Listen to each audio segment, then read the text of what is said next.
비법은 없으면 어떡할 거냐 했을 때 비법은 없지만 정도는 있다. 그래서 정도를 추구해야 된다. 물론 정도를 추구한다고 되는 것은 아니지만 그 외에 특별한 방법이 있지는 않다라는 것을 깨달았고요.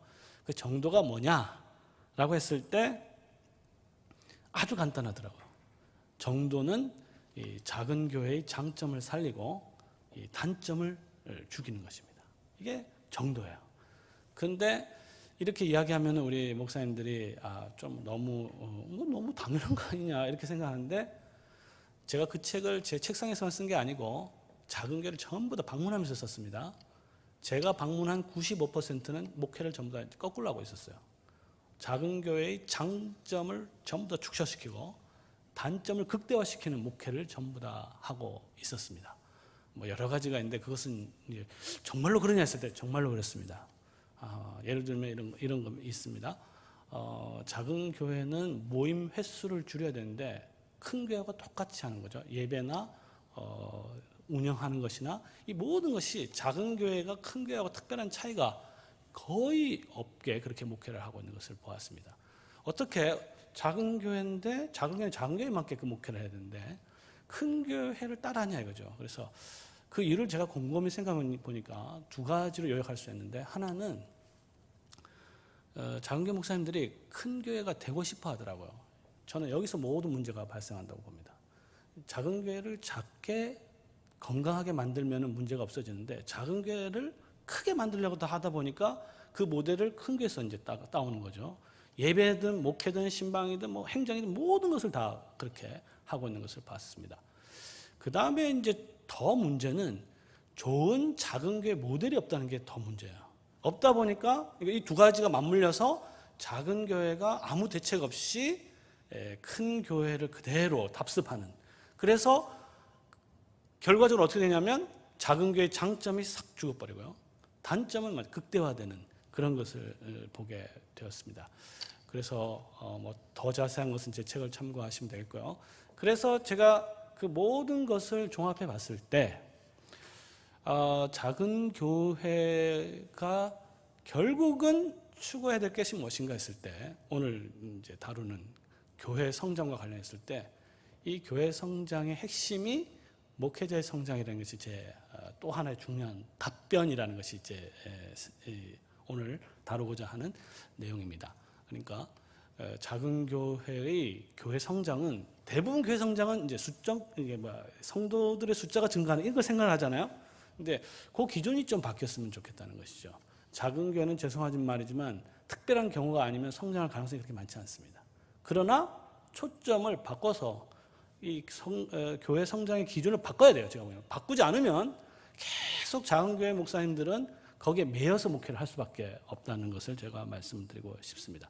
그래서 그러기 위해서는 우리가 이제 기본적 교회론을 좀 이야기하고 싶은데요. 가장 기본적 교회론은 뭐냐면, 우리가 이제 종교개혁 때 참 교회가 무엇이냐 했을 때, 참 교회가 어디 있느냐라고 했을 때 그 답변은 순수한 말씀 또는 순수한 복음이 선포되는 곳이 참 교회가 있다. 이게 종교개혁의 답변이에요. 왜 그전에는 이런 질문이 없었습니다. 어디에 참교회가 있느냐? 그냥 교회 가면 다 참교회냐, 참교회 아니냐 이렇게 하거든요. 근데 종교개혁이 되면서 로마 가톨릭가 분열되면서 어느 게 진짜 교회냐? 이런 논쟁이 격렬하게 붙었는데 그 답변이 참된 또는 순수한 복음이 선포되는 것이 그 참된 교회가 있다 이렇게 이야기하거든요. 그게 이제 참교회의 중요한 표지라고 할 수 있는데, 그렇다면 더 이제 질문 하나 더 던지면, 참 말씀이 순수한 복음이 전하는 자, 쉽게 말해서 목사가 없이 전파될 수 있느냐? 없다는 것이죠. 그러니까 참된 교리와 복음은 참된 교회와 거짓 교회를 구분합니다. 그런데 그것을 전하는 자는 목사란 말이에요. 그럼 목사는 그 참된 교리를 전하는 자란 말이에요. 그러면 그 전하는 목사가 결국은 뭡니까? 참된 교회를 결정하는 것이죠. 그래서 이제 시프리안 이후로, 제가 이제 교회사를 전공했는데 시프리안 이후로 감독이 있는 곳 또는 목사가 있는 곳에 교회가 있다라는 말이 그 의미입니다. 물론 이제 로마 가톨릭은 감독이라는 것은 이제 감독직 그 자체를 말하는데, 우리는 그것을 어떻게 생각하냐면 그 감독의 역할이 가장 중요한 것이 말씀, 복음을 전하는 것이기 때문에 그 복음을 전파하는 목사가 있는 곳에 교회가 있는 거예요. 그러면 교회의 본질과 중심이 이제 목사가 되는 거죠. 저는 이 점에 있어서는 요즘 뭐라 그럴까 보편화된 민주주의적 사고 방식에 동의하는 사람이 아닙니다. 교회의 중심은 그리스도이고요.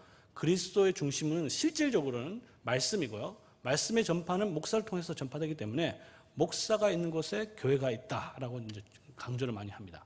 근데 그 의미는 목사가 최고라는 말은 당연히 아니죠. 목사가 하는 일 그 자체인데 그 일이 정말 우리 목사님은 스스로 돌이켜봐서 내가 정말 참된 복음을 전파하느냐 또는 전파하더라도 제대로 효과적으로 또는 더 풍성하게 전하고 있는지를 살펴보아야 하는 것이죠.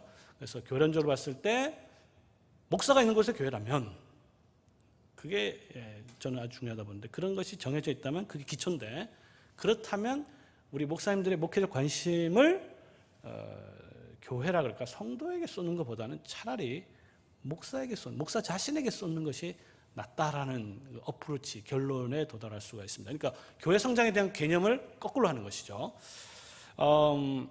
교회 성장을 이야기하기 전에 제가 이제 두 가지로 제가 책을 보니까 두 가지로 갈리는 것 같아요. 견해들이 뭐냐면 교회 성장을 절대적 가치로 여기는 경우가 있습니다.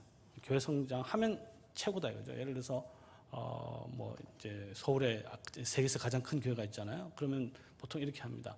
이게 하나님께서 역사하지 않으면 어떻게 그런 것이 가능하겠느냐라고 이제 보통 이야기를 많이 하는데 그러니까 그건 전제가 뭐냐면 부흥을 했다. 부흥한 것은 하나님의 뜻이다. 하나님의 뜻이니까 누가 말려 이렇게 되는 겁니다. 근데 이제 제가 봤을 때는요. 물론 이제 그 교회 크기 자체가 절대적 기준이 될 수는 없지만 우리가 알아야 될 것은 교회가 크면 큰 일을 많이 할 수 있다. 보통 이렇게 이야기를 많이 하는데 거꾸로요. 교회가 크면 나쁜 일, 악한 일도 더 많이 할 수 있습니다. 악한 영향력도 훨씬 많이 미칠 수 있는 거죠. 지금 소위 대형교회에서 사고 치는 것들이 다 그런 겁니다. 그게 교회가 작았더라면 그 영향력이 없었을까요? 교회가 크고 대형교회이기 때문에 좋은 일도 많이 함과 동시에 잘못되면 확 다 넘어가는 수가 있는 겁니다. 한국교회 전체를 대변하는 것처럼 느껴지기 때문에. 그러니까 좋은 일도 할 수 있지만 하나님 설교도 많이 한다 뭐 이런 식으로 할 수 있지만 반대급부로 이게 잘못되면요 한국교회 거의 절단나는 수도 있다는 것이죠. 그러니까 하나님께서 하셨다고 하는데 저는 사람이기 때문에 했지 하나님은 절대 그런 큰 교회를 원하지 않았다고 저는 개인적으로 생각을 합니다. 제가 만약에 하나님이라면 50만 명짜리 교회보다는 뭐 한 500명짜리 교회 수백 개 이렇게 한 게 하나님의 뜻에 맞지 50만 명짜리 교회 하나로 저는 만들지 않았다고 사람이니까 그게 가능하다고 생각을 합니다. 근데 어쨌든 이런 멘탈리티 자체가 뭐냐면 교회 성장을 사람 숫자 크기로 일단 보는 거예요. 그리고 절대적 선으로 보면 전부 다 목회 방향이나 이런 관심들이 그쪽으로 가게 됩니다. 그리고 이제 책을 보면 이제 소위 비법에 대해서 이야기를 많이 하죠. 이렇게 하면 이렇게 하니까 성장했더라. 이렇게 하니까 성장했더라. 근데요, 제가 보기에는 그 모든 것들은 특정한 시점에, 특정한 장소에, 특정한 사람이기 때문에 가능한 것이지 보편적으로 적용될 수 있는 것은 제가 보기에는 거의 없습니다. 거의 없어요.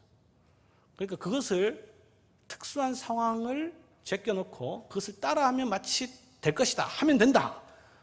그러니까 이제 거기에 대해서 안 된다 하면 이제 믿음이 없는 사람이 돼버리고 그리고 더 문제는 뭐냐면요. 그 방법을 따라했다가 성공한 사람들이 있으니까 더 유혹을 받아요. 그런데 따라했다가 실패한 수많은 목사의 이야기는 들려지지 않습니다. 제가 보기에는. 그 따라하다가 실패한 사람이 훨씬 많아요. 그런데 그것은 너무 쉽게 설명해 합니다. 제대로 안 했다. 그러니까 그 책임은 누구한테 했어요? 목사가 제대로 했으면 됐을 텐데 방법이 문제가 있는 게 아니라 목사한테 책임있다. 아주 쉽게 너무 제가 보기에는 그 목사에게 모든 책임을 돌리는 그러니까 이제 그 하나의 문제가 있고 또 다른 극단인데 그건 뭐냐면 이 친구들은 교회 성장에 아예 관심이 없어요. 지나칠 정도로 어떤 경우는 교회 성장이 악이다 뭐 이런 식으로 뭐 교인들 숫자가 뭐 중요하냐? 뭐 헌금? 그거 있을 수도 있고 없을 수도 있다. 뭐 이렇게 이야기하는 거죠. 그러면서 성장이라는 것은 질적인 성장이 있거든. 질적인 성장. 근데요, 특히 이제 열심히 목회를 했음에도 불구하고 성장, 거기 외적인 성장이죠. 하는 분들이 주로 이런 자위하는 생각을 갖고 있는 거죠. 그러니까 이 경우에는 성장하지 않는 책은 뭐냐? 난 똑바로 했다. 바로 하는 게 중요하지. 그건 하나님께서 알아서 할 일, 성장은 하나님께서 알아서 할 일이고 내가 할 일은 바르게만 하면 된다. 바른 멘탈리티 보통 이렇게 이야기하는데, 근데 바른 목회를 열심히 했음에도 불구하고 안 됐으면요, 안 되면 그건 하나님 책임, 이렇게 거꾸로 하나님 책임에 너무 쉽게 돌리는 거예요. 그러면서 자기의 나태라든지 자기의 무해, 지혜 없음에 대해서는 별로 관심을 안 가지면서 이 성경적이라는 이름으로 이제 자기의 그런 것들을 무책임한 것을 이제 덮어버리는 거예요. 제가 보기에는요, 우리 이제 교리와 부흥회 참석인 목사님들 정말로 바른 목회를 열심히 했음에도 불구하고 정말 안 됐다 하면요, 스스로 자기 자신을 돌이켜 봐야 됩니다. 제가 정말로 제대로 했는가부터, 그리고 더 나아가서는요, 내가 정말 하나님으로부터 받은 목회적 은사가 있는지를 궁극적으로 봐야, 그게 정직한 하나님의 종으로서의 자세라고 생각합니다. 그렇지 않고 나는 바르게만 뭐 계속 하다가 열매는 없이 간다, 이거 아니죠. 그래서 저는 교회 성장을 너무 숭상하는 것도 문제지만 이걸 뭐 별거 아닌 것처럼 하는 것도 심각한 문제라고 생각합니다. 제가 보기에는요, 교회가 질적으로만 성장하는 거 그거 없습니다. 있을 수가 없어요. 어떻게 교회가 질적으로만 성장할 수 있습니까? 질적으로 성장하면 반드시 최소한 양적으로 성장할 수밖에 없는데, 그 양적인 기준이 뭐냐라고 했을 때요, 제가 보기에는 이제 교회 크기가 얼마입니까 물어보면 그 답은 대부분 뭐냐면요, 예배 참석 숫자로 보통 이야기를 많이 합니다. 예배 참석 숫자. 저는요, 교회의 기본적인 그 중요한 크기 중에 하나는 뭐냐면요, 핵심은 뭐냐면, 우리 적어도 장로교 전통 안에서는요, 교인 명부가 있잖아요. 명부 안에 있는 숫자는 대단히 중요한 숫자입니다. 제가 보기에는. 명부 안에 있는 숫자가 진짜 숫자라는 거죠. 그래서 명부 안에 있다는 것은 뭡니까? 유아 세례를 갖다 하는 거고요, 입교를 하거나 다른 곳에 전입하는 사람을 심사해서 우리 교회 회원을 받았던 거 아니에요. 그 숫자는 진짜 숫자가 돼야 되는 거예요. 그게 교회의 그런 외적인 숫자를 측정하는 중요한 기준이 저는 돼야 된다고 생각합니다. 그러니까 교회의 명부에 있는 숫자가 실질적 의미가 있는 숫자가 되도록 목회를 해야 한다는 것이죠. 그러니까 그러려면은 그 숫자가 의미 있게 하려면 예배에 참석하는 건 별 그렇게 의미가 물론 있다고 할 수 있지만, 그건 뭐 들쭉날쭉 하는 거잖아요, 매주. 그죠? 그러나 이제 특히 이제 제가 지금 그 포커스 맞추는 건 이제 작은 교회잖아요. 작은 교회에 제가 목회를 제대로 하고 있나는 그런 숫자들을 정확하게 파악해야 한다고 저는 생각합니다. 그래서 저도 그렇게 생각하고, 그러니까 교회 회원들을, 작은 교회일수록 회원 관리를 철저하게 할 필요가 있다는 것이죠. 자, 근데 이러한 성장도 조금 문제가 있는 게, 제가 보기에는 이 소위 말하는 이제 내적인 성장, 이 질적인 성장은요, 곰곰이 제가 생각해 보니까 인간이 할 수 있는 게 아니에요. 할 수 있는 게 거의 없습니다. 예를 들어서 진정한 성장은 제가 보기에는 중생부터 시작합니다. 중생부터. 중생이 없으면요, 그 신자는 절대 성장할 수 없습니다. 생명이 없기 때문에. 중생인데, 이 중생은 사람이 하는 게 아니잖아요. 위로부터 나는 거 아닙니까? 그렇죠? 이거는 하나님만이 할 수 있는 거죠. 그러면 우리가 할 수 없으니까 그럼 하나님께서 하실 때까지 기다려야 되냐? 그런 건 아니죠. 그래서 제가 보기에는 이 부흥과 관련해서 하나님께서 하시는 것과 우리 사람이 할 수 있는 것이 무엇인지를 정확하게 세밀하게 구분할 필요가 있다는 것을 저는 보게 됩니다. 그래서 우리가 할 수 있는, 사람이 할 수 있는 일에 집중해야 되고, 할 수 없는 일에는 이제 하나님께 맡겨야 되는 것인데, 이제 대표적인 이 성장에 대해서 사도 바울이 말씀하신 게 그거죠. 나는 심었고 아볼로는 물을 주었으나 오직 하나님께서 자라나게 하셨나니 그런즉 심는 이나 물 주는 이는 아무것도 아니로되 오직 자라나게 하신 이는 하나님뿐이시니라. 딱 돼 있잖아요. 그러니까 하나님께서 하시는 거죠. 그러면 이제 사람이 할 수 있는 것은 뭡니까? 심는 것과 물 주는 거죠. 근데 조금 더 저는 이제 질문을 더해서 우리 목사님들이 심는 걸 제대로 하고 있는가? 물 주는 걸 제대로 하고 있는가? 엉뚱한 데 물 주면 안 되잖아요. 그래서 심을 때 정확하게 거기에 맞게끔 심었는가? 제대로 좋은 옥토에 심었는가? 물을 줄 때 정확한 양을 제때 그 필요에 맞게끔 주었는가를 한번 따져보자 이거죠. 자, 그래서 제대로 심고 제대로 물을 주기 위해서는 쉽게 말해서 목회자는 유능한 농부가 되는 거죠. 그러니까 목회자가 유능한 정확한 농부가 되는 것이 우리가 할 일이라는 것이죠. 우리가 할 일이고 하나님께서는 그 일을 할 때 하나님께서 중생의 사역과 질적인 사역과 내적인 사역, 우리가 할 수 없는 일을 하나님께서 하실 수 있다는 것이죠. 그래서 서론적으로 말씀을 드리면 이 목사님들이 해야 될 일을 정확하게, 인간이 할 수 있는 일에 정확하게 목표를 잡자. 그것은 제대로 심는 것, 제대로 물을 주는 것인데 그러려면은 목회자가 유능한 농부가 되어야 한다라는 것입니다. 자, 그러면 그 다음에 제가 이제 이야기하고 싶은 것은 이 목회자의 성장이 이제 왜 필요한가를 먼저 한번 생각해 보고자 하는데요. 이제 이거 제가 직접 들은 이야기입니다. 어떤 목회자가 열심히 목회를 해서 이제 교회당을 크게 지었습니다. 교회당을 크게 짓고 정말 고생 많이 했죠. 그런데 짓고 나자마자 장로님들이 와서 목사님 그동안 교회를 짓는다고 참 수고 많이 하셨는데 우리도 교회를 이렇게 크게 지었으니까 여기에 걸맞는 좀 수준에 좀 맞는 목사님을 좀 청빙하고 싶습니다. 그리고 그동안 고생한 것에 대해서는 우리가 충분히 보답을 해드리겠습니다. 결국 이제 그 목사님 교회를 떠날 수밖에 없었는데요. 자, 아마 목사님들은 이런 말도 안 되는 성도라고 아마 생각을 할까요?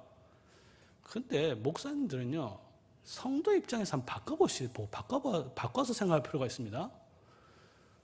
성도들이 그렇게 생각하는 거는요, 지극히 당연한 요구라고 생각을 해야 돼요. 그렇지 않습니까?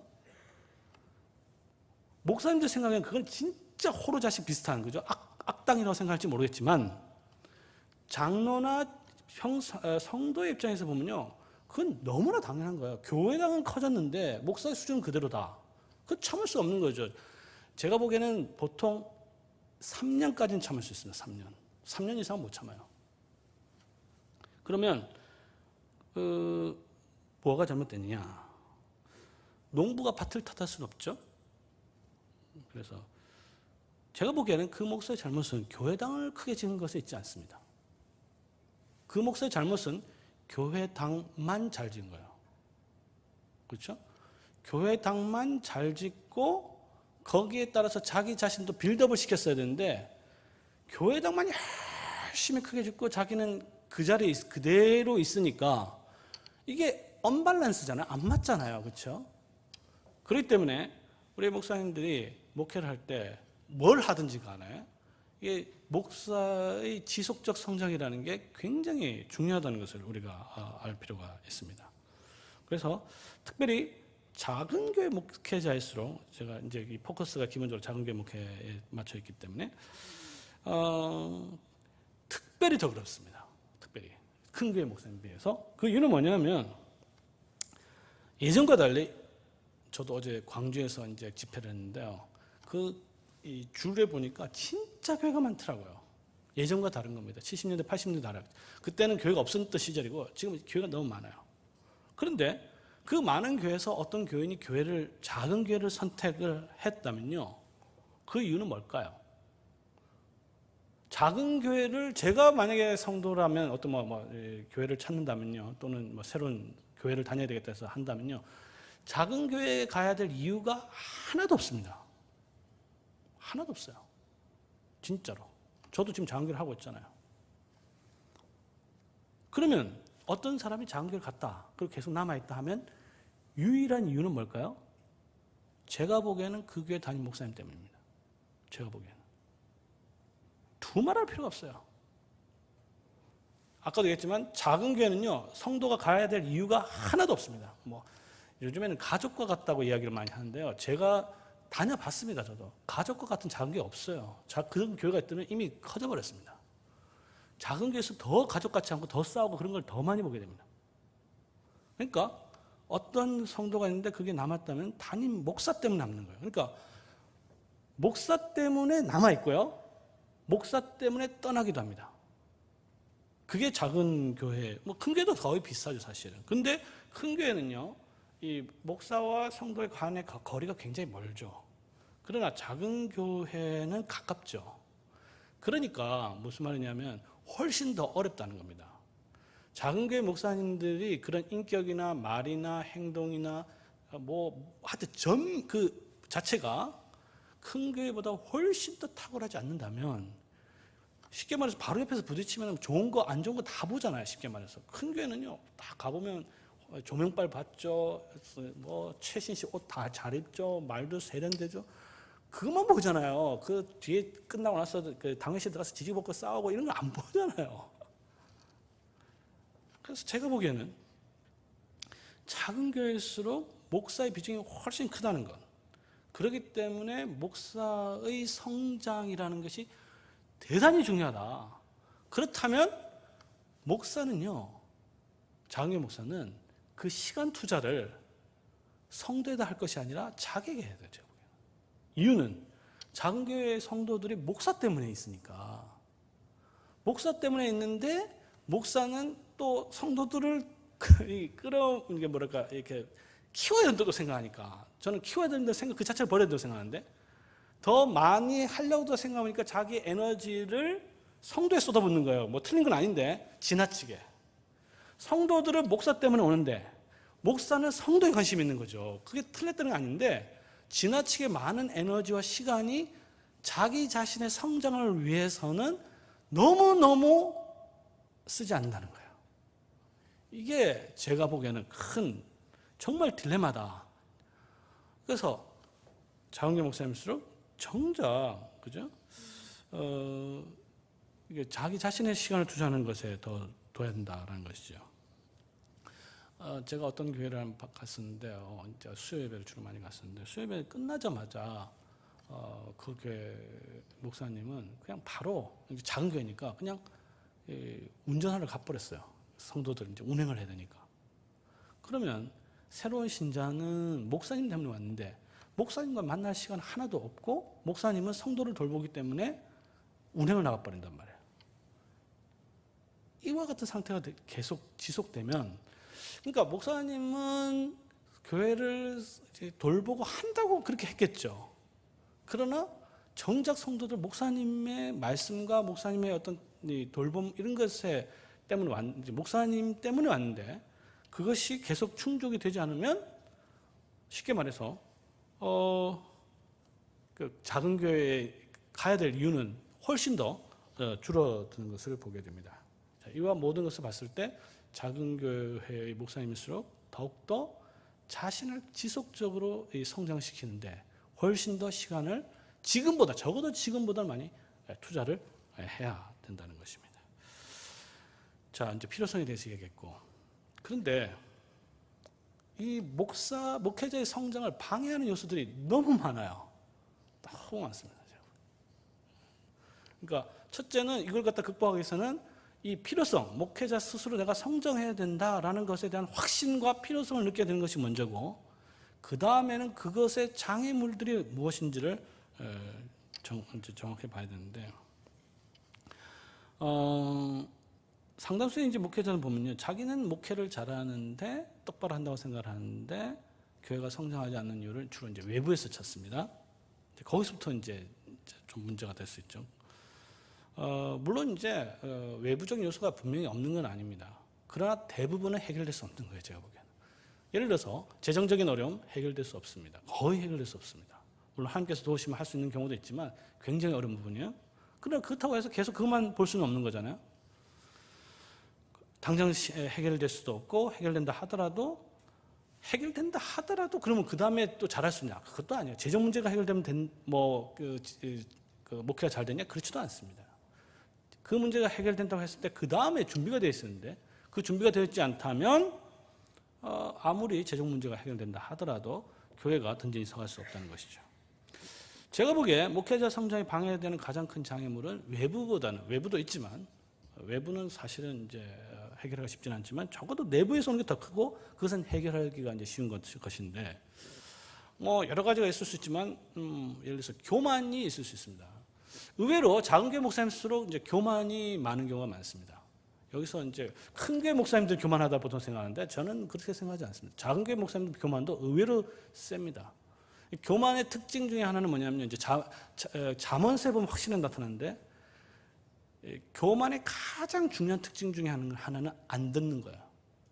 남의 말 안 듣는 겁니다. 특히 부인 말 안 듣는 거. 여기 여성분들 동의하십니까? 이 미련의 가장 큰 잠언서 한번 읽어보시죠. 잠언서 읽어보면 가장 이게 미련함과 교만과 게으름, 나태 연결되어 있습니다. 다 동의어로 써요. 그리고 가난한 것까지 마찬가지로. 잠언서에는 가난한 것이 좀 부정적으로 쓰여 있습니다. 다른 성경과는 달리. 그래서 이 목회자의 성장이 필요한 것은 어디서부터 시작되느냐면요. 제가 보기에는 겸손에서부터 시작돼요. 내가 정말로 부족하구나. 내가 성장을 해야 되겠구나. 이 겸손함이 없으면 내가 지금 잘하고 있다 하면요. 뭐 할 거 하나도 없어요. 제가 보기에는. 나는 잘하지만 뭐 성도들이 잘못해서 뭐 안 해서 내가 외부적인 것에 있다. 막 다 그렇게 보면요. 성장할 수가 없는 것이죠. 설교를 난 잘하는데 성도들은 은혜를 못 받는다고 성도의 책임이 있는 거죠. 통계를 제가 어느 정도 접한 적이 있었는데요. 한국교회 목사님들은 자기가 설교를 잘한다고 생각하는 사람이 95%. 근데 성도들은 자기 교회 목사님들이 설교를 잘한다고 생각하는 게 5%. 그게 지금 현실이라는 것이죠. 우리 목사님들이 이러면서 좀 실제로 우리 그 현실을 알아야 되는데 이거는 저희 교단 노회에서 진짜로 일어난 일인데요. 이게 지금 현실입니다. 그 장로고시를 보는데요.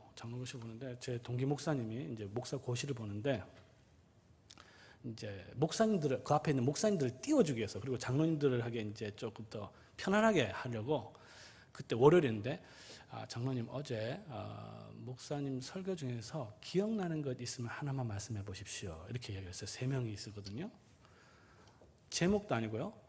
그 본문도 아니고 설교 들은 것 중에서 하나만 인상 깊은 거 하나만 이야기해보라. 그것도 바로 월요일이잖아요. 어제 들었잖아요. 세 장로님 후보인데 단 한 명도 답을 못해요. 한 명도. 무슨 말이냐면요. 지금 이게 이제 그게 한 개인의 교회가 아니잖아요. 여러 교회 그것도 장로가 된 사람인데 목사의 설교에 대한 기대 자체가 전혀 없다는 겁니다. 그냥 앉아만 있는 거예요. 그러니까 우리 목회자들이 이런 현실들을 분명히 인식할 필요가 있습니다. 왜 그 누구 책임이에요? 물론 뭐 장로들 뭐 책임이다. 장로가 됐으면 뭐 당연히 하는 말씀을 들어야지 이렇게 생각해서는 안 되는 거죠. 그래서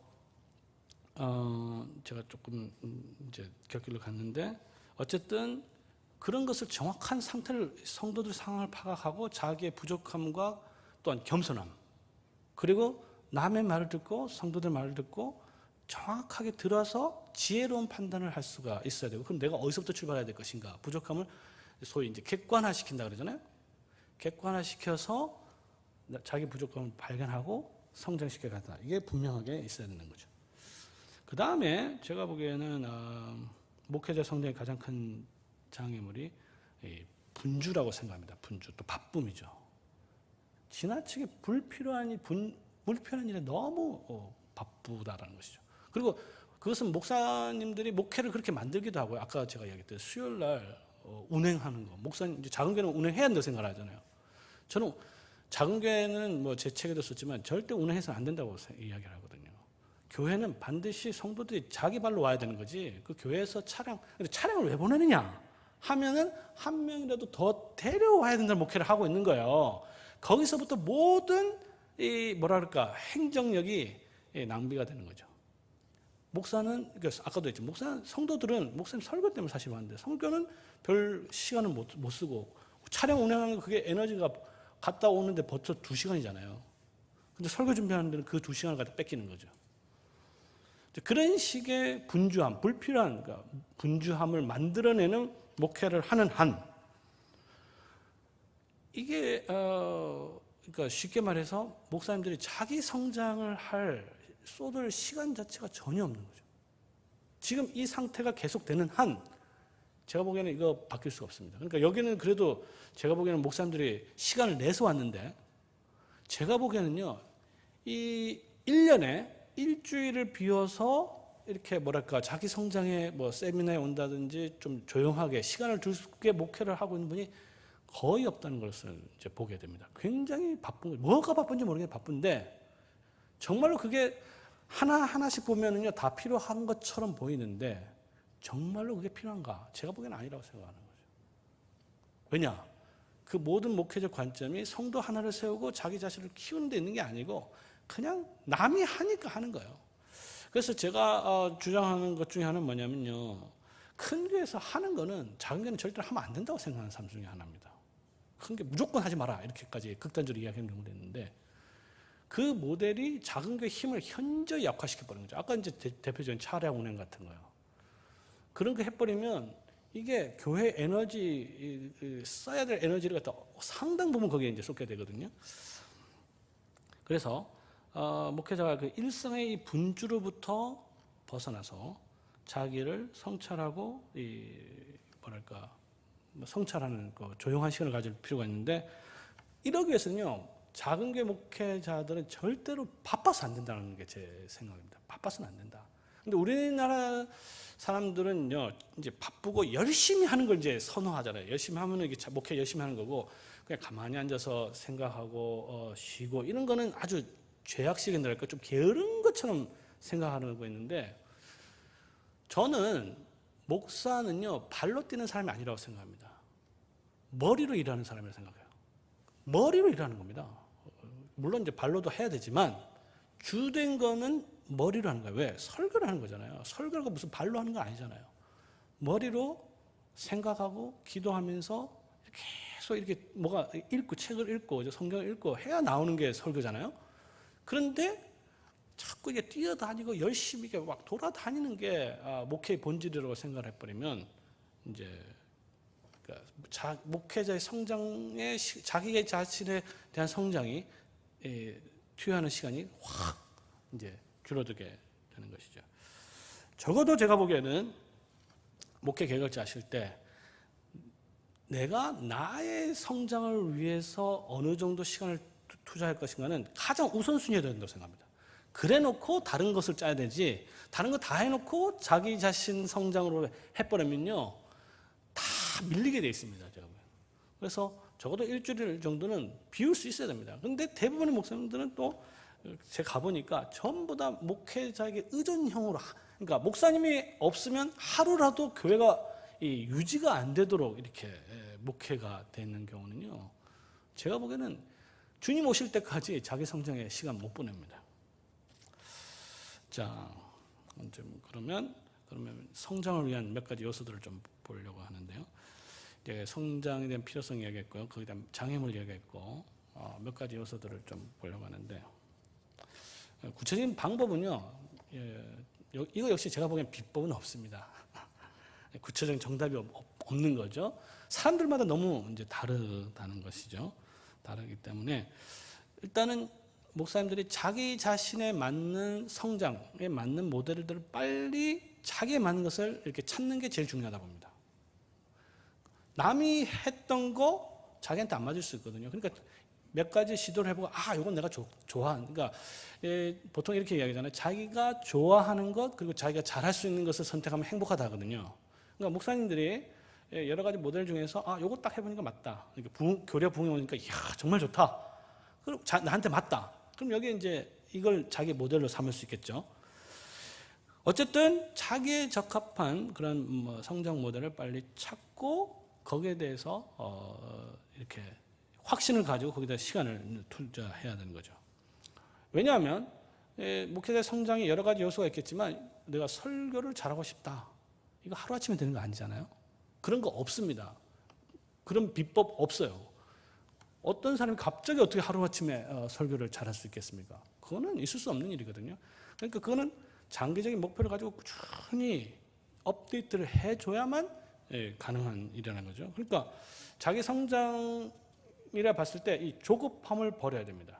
그래서 자기 성장에 맞는 모델을 갖고 꾸준하게 그렇게 가야 되는 건데, 이제 여러 가지 이제 모델들을 생각할 수 있는데, 제가 생각하는 모델은 이제 계단식 성장 모델입니다. 계단식 성장 모델. 그럼 이제 어떤 뭐 여러 가지가 있겠죠. 갑자기 팍 올라가는 경우도 있겠고, 꾸준히 올라가는 모델이 있겠고, 근데 제가 생각하는 모델은 이제 계단식 모델인데 뭐냐면 어떤 시기에 집중적으로 자기 자신의 어떤 한 부족한 부분을 성장시키는 거죠.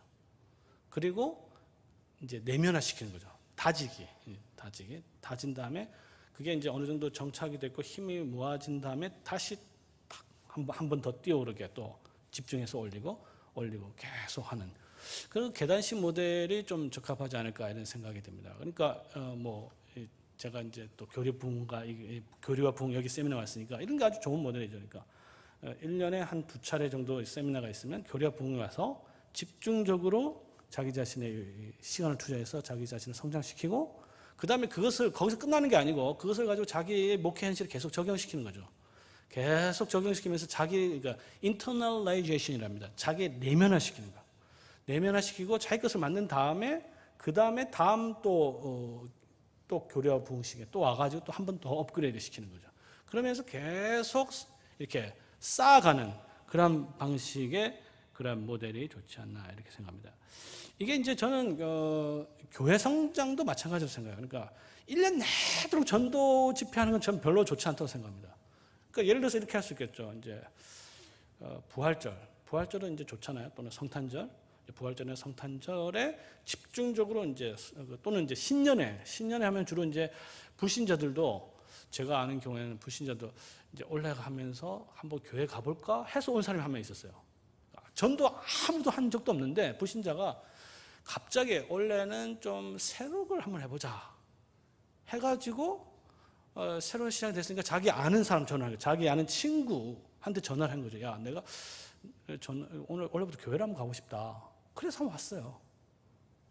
그런 경우가 있더라고요. 그러니까 좋은 기회들이 있는 거죠. 그 기회를 살려서 집중적으로 전도를 하고 한 2, 3주 준비를 해서 하고 그 다음에는 온 사람을 중심으로 해서 계속 다지고 계속 양육하고 이런 데 힘쓰고 그게 어느 정도 됐다 싶으면 그 다음에 또 한 번 더 또 전도에 힘쓰고 이런 식의 모델을 가야 되지 1년 내도록 뭐 몇천 명 전도합시다 뭐 이런 식으로 가면요 이게 제가 보기에는 성도들 하여금 이게 힘을 좀 빼는 그런 것이 아닌가 그런 생각을 합니다. 어쨌든 뭐 이건 제가 생각한 모델이고요. 그리고 진정한 성장은 저는 꾸준함에서 온다고 생각합니다. 꾸준함. 그러니까 소위 말하는 저는 이제 일회성 이 집회 또는 일회성 어떤 거 있잖아요. 그러니까 어디 세미나 이거는 전혀 저는 도움이 될 수도 있겠죠. 전혀란 말은 좀 제가 너무 과도한 표현이고 제가 보기에는 일회성 이제 적어도 목사의 성장이라는 관점에서 봤을 때는요 꾸준함이 중요합니다. 아까 자기 모델을 정했으면 거기에 꾸준히 참석하는 게 계속. 그래서 그럴 때 이제 조금씩 이제 자기게 생겨나게 자기 것이 되는 거죠. 그렇지 않고 여기 한번 가봤다, 또 저기 한번 가봤다, 또 저기 한번 가봤다. 보통 이제 세미나 목회한다는 경우 있잖아요. 그러면요. 자기는 전혀 성장하지 않고 이 교인들만 피곤하게 하는 그런 목회가 될 가능성이 많습니다. 예를 들어서 이제 목회자의 성장이라 하니까 우리 목사님들이 이제 구체적으로 안 한다는 분이 계실 텐데요. 예를 들면 저는 이것도 중요한 성장 모델을 생각하는데 목사의 성장 중에서 self denial이라는 게 있습니다. 이게 자기 부인이죠. 칼빈 기독교 강요에 보면은 그리스도의 삶을 한마디로 요약하면 self denial, 자기 부인이라고 하고요. 자기 마누라가 아니고 자기 부인입니다. 그리고 그것을 표현하는 한 단어는 십자가야. 십자가를 지는 삶. 근데 그걸 갖다 구체적으로 하는 건 이제 자기 자신을 죽이는 건데, 외적인 수단은 뭐냐 했을 때 금식 같은 게 대표적인 수단이라고 할 수 있어요. 금식은 잘만 사용하면 자기 부인과 자기 절제를 하는 아주 좋은 수단이 되는데, 이것이 일회성으로 끝나지 않고 지속적으로 하면은 굉장한 목사의 개인 성장하는 도움이 되는데, 제가 사실은 저도 잘 안 하기 때문에 이제 강조는 하기가 참 쉽지는 않은데요. 그러나 이제 우리 학교에서부터 이제 지금 시작하고 있어요. 세미나리부터 이제 시작하고 있는데, 작년부터 시작하고 있는 게 개강 집회는 무조건 이제 하루 금식한다부터 해서 하는데요. 최근에 특별히 이 개혁파 전통 안에서 이 금식의 전통이 사라져 버렸어요. 저는 이건 문제라고 생각합니다. 굉장히 좋은 수단인데 이건 사용해야 된다 봐요. 사용할 때 무엇을, 근데 금식은요, 우리 한국에서는 굉장히 잘못 정착됐습니다. 왜냐하면 금식을 단식 투쟁 비슷하게 생각을 하는 경우가 많아요. 그래서 교회당 짓기 위해서 하나님한테 가서 떼써가지고 40 금식기도 가지고 받아내고 이런 식의 간증이 많잖아요. 이거는 금식의 본질을 정면으로 부딪히게 하는 겁니다. 왜? 금식은 그 본질이 뭐냐면요, 자기 부인의 핵심이에요. 자기의 힘, 육체적인 힘을 쫙 다 빼버려서 전적으로 자기는 힘이 없으니까 하나님께, 삼위 하나님에게 전적으로 내가 의지하겠습니다라는 것이 그 훈련이 금식이거든요. 근데 그걸 갖다가 오히려 꼭 정반대로 내가 뭘 쟁취하겠다 이렇게 생각하면 완전히 잘못 사용하는 것이죠. 어쨌든 그러나 그럼에 불구하고 어떤 방법을 사용하든 그 방법을 꾸준히 사용할 필요가 있다는 것이죠. 이래서 그러나 이게 1년 내도록 할 수 있는 건 아니니까 적어도 성도들한테 이야기를 해서 그 일주일에 정기적으로 1년에 3일 정도 기도원에 가서 금식하면서 또 조용하게 생각하면서 자기 성찰하면서 그렇게 하면은 굉장하게 자기 성장을 위한, 특별히 자기 부인과 절제를 위한 수단에 아주 유용하다고 생각합니다. 그 다음에 이제 목회자의 성장의 중요한 또 하나 측면은 뭐냐면 지속성입니다. 꾸준함과 이제 지속성인데, 제가 보기에는요, 참 이게 이제 한국교회 문제점이라고 생각하는데, 목회자가 나이가 들면 들수록 그 인품과 설교가 이렇게 깊어지는 케이스가 있고 떨어지는 케이스가 있는데, 제가 보기에는 떨어지는 케이스가 훨씬 많습니다. 저는 이제 미국 리폼드 처치에 한번 가서 봤는데, 그때 은퇴한 목사님이 오셨는데요. 그 설교를 듣고 와, 진짜 놀랐어요. 놀란 게 그 성경 주해와 딜리버리와 인품과 이 모든 것들이 정말 탁월하더라고요. 근데 이 젊은 친구들은 그런 게 별로 안 느껴지는 거죠. 그러니까 가면 갈수록 이렇게 높아지는데, 저는 이제 고신 측에 속해 있는데, 지금 고신 측의 제 목사님들 보면요, 이건 저희 교단에 속한 것을 조금 이야기하기가 좀 꺼려지지만, 좀 상당수 목사님들이 옛날에 정말 인기 있는 목사님들 많았습니다. 한 40대. 이분들이 이제 제가 이제 20대, 그때 20대였으니까 지금 40대니까 60대 됐잖아요. 근데 그 전에 제가 그 영향을 받았던 그 메시지가 20년이 지났음에도 불구하고 거의 같아요. 그러니까 메시지가 20년 지났음에도 불구하고 전혀 안 바뀐 거죠. 예전에 했던 그때는 인기가 있었어요. 그 방법을 그대로 또 하는 거니까, 시대는 20년인데 얼마나 바뀌었는데 그 말씀의 깊이나 이런 것은 그대로 있으니까 이게 전혀 성장이 안 되는 거죠. 그래서 우리 목사님들이 적어도 이제 70까지 보통 이제 목회를 하신다고 보면 70까지 계속 보통 성화라는 표현을 쓰잖아요. 그 성화가 지정이라고 봤을 때 우리 지성적인 것, 의지적인 것, 감성적인 모든 것들이 계속 내가 성장을 목표로 한다라는 것을 제가 이야기하고 싶습니다. 그러니까 목회자의 성장이 멈추는 순간 교회의 성장은 퇴보하는 건 거의 시간 문제라는 것입니다. 그리고 교인들의 불만은 당연히 쌓이게 되는 것이고, 다른 목회자를 찾거나 은퇴하기만을 기다리면서 인내하는 그러한. 근데 목사님들은 대부분 자기 잘한다고 또 생각을 하니까 그 속마음은 또 모르는 경우가 많아요. 그 다음에 목회자의 성장 방향성은 또한 통전적인 것이 되어야 되는데요. 이제 거꾸로 얘기하면 부분적이 되어서는 안 된다는 겁니다. 이제 골고루 그러니까 성장의 어느 부분에 한쪽이 치우치면요, 그거는 목회해가 될 수도 있다는 것입니다. 이것은 특별히 목회자가 어떤 특별한 기술을 익혀서 뭘 해볼 때 이제 생겨나는 현상인데, 그거 집중하는 거죠. 거기에 집중하다 보면 그게 목회에 도움이 되면 참 좋은데 해가 되는 경우도 꽤 많이 있습니다. 그러니까 대부분의 이제 목회 개발 프로그램들 보면, 야, 이거 하면 뭐 전부 다 된다 이런 식으로 생각을 하고 뭐 선전을 많이 하잖아요. 그래서 가서 해서 내가 한번 이렇게 해보려고 했는데 막상 해보니까 실제로 안 된다 이거죠. 그래서 뭐 전도폭발 훈련 뭐 좋죠, 좋은 건데 거기다 오래를 하나 보면 또 그 교회 또 안 맞는 수가 있단 말이에요. 그래서 목회자의 성장이라는 측면을 봤을 때는 이 전체를 생각하면서 부분적이 아니라 부분을 하더라도 전체에 도움이 되는 방향으로 진행을 할 필요가 있다는 것을 이야기하고 싶습니다. 특별히 이것은요, 이 통전적 성장은 바른 목회를 추구하는 이들에게 더 저는 강조를 하고 싶습니다. 왜냐하면 제가 보면 주로 이 바른 목회를 추구하는 목사님들을 보게 되면요, 교회를 주로 학교로 만드는 경우가 많습니다. 이제 제가 미국에 있어서 이제 교회론으로 박사학위를 했는데요. 16, 17세기 교회론을 했는데, 교회론에 대해서 10년간 공부를 했으니까 우리나라에서는 그래도 조금 한 뭐 5가락 손가락 안에 들지 않겠습니까? 그죠? 10년 동안 공부한 사람 거의 없을 거거든요. 근데 제가 보기에는 이 교회에 몇 가지 모델들이 있습니다. 모델들이 있는데, 기업형 목회자들 있죠. 이제 카리스마 가지고 교회를 전부 다 기업 숫자로 다 하는 그런 모델. 그 다음에는 이제 공연 모델이 있습니다. 공연 모델. 그건 뭐냐면 한번 싹 모아가지고 공연해가지고 싹 감동을 일으켜서 뭐 주여 삼창을 하든지 뭘 하든지 공연해서 싹 흩어지는 모델, 공연 모델이 있고, 그 다음에 이제 그 소사이티죠. 이제 사회적 사회 기관으로서, 그러니까 쉽게 말해 구제하고 뭐 하고 액티비티하는, 전도하고 구제하고 뭐 이런 행사를 많이 하는, 프로그램을 많이 하는 교회를 이제 구제단체로 만듭니다. 봉사 도덕적 기관으로 만들어버리는 모델. 그 다음에 아까도 했지만 이 바른 말씀을 가르쳐야 한다 해서 만드는 모델은 또 학교 모델이에요. 거기 가보면 이제 교회당 구조를 보면 그런 거 딱 느낄 수가 있습니다. 그러면 이제 이성호 교수는 어떤 모델을 선호하느냐?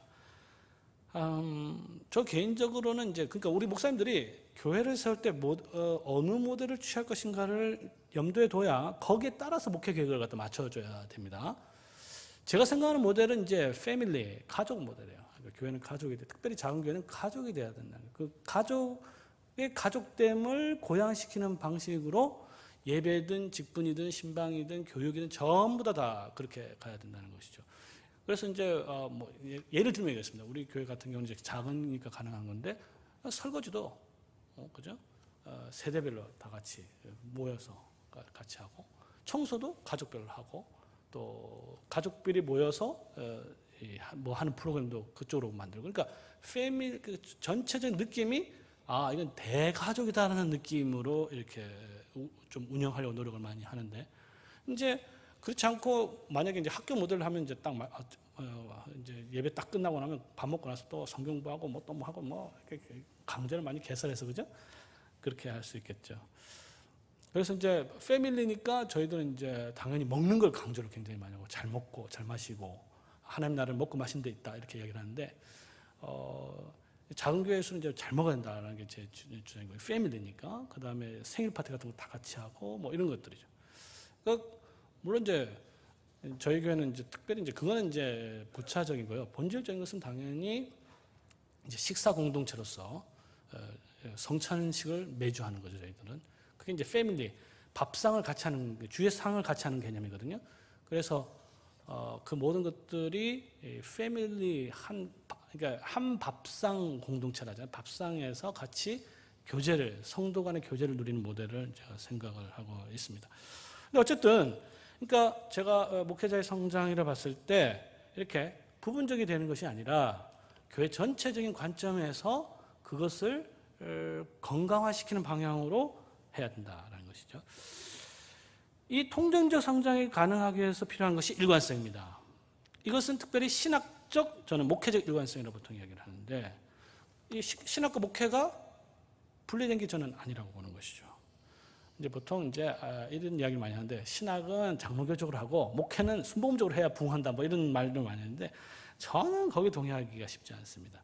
왜냐하면 두 신학이 근본적으로 다르기 때문이죠.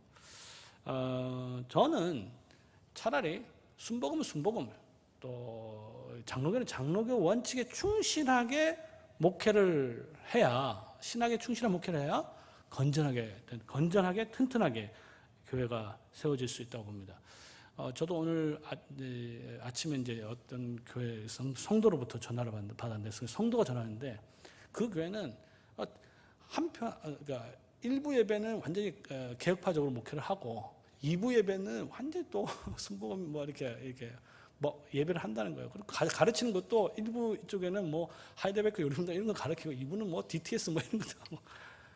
제가 보기에는 이게 다 끌어안는 것처럼 보이지만 나중에는 이게 큰 갈등, 평소에 목사님이 지금 좋아서 괜찮은데 문제가 생기면 굉장히 큰 분열의 갈등 요소가 되는 것이죠. 그래서 지속적 성장, 그러니까 통정적 성장 가능하기 위해서는 이 목회와 신학에 있어서 일관성을 유지하는 게 중요하다는 것이죠.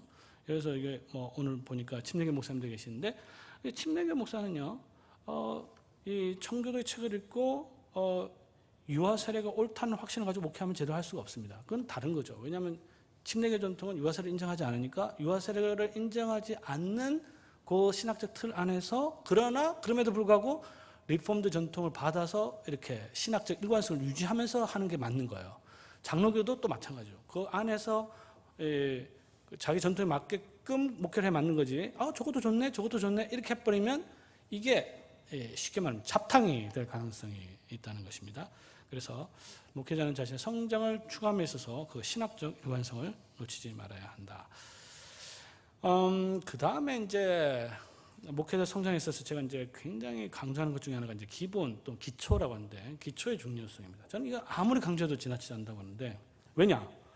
이 기초가 튼튼하지 않으면요, 아무리 뭘 해도요, 이게 쌓이지가 않아요. 저는 이거 신학교에서 가르치면서 이걸 정말 많이 느낍니다. 그러니까 이 기초가 제대로 안 돼 있으면 뭘 이야기를 해도 그때만 잠시 이야기하지 다음에 하면 또 까먹는 거죠. 뭔가 쌓여야 되는데 이게 바닥이 튼튼하지 않다 보니까 쌓아도 금방 잊어버리고 자기게 안 되고 그렇게 되는 것을 많이 보게 됩니다. 그렇게 되다 보면 이제 성장을 추구하다 보면 뭐 자유주의에 빠지기도 하고 여기서 빠지기도 하고, 그러니까 뭐 이게 귀가 얇으니까 이리 갔다가 저리 갔다가 하게 되는 것이죠. 다른 말에 막 휘둘리는 것이죠.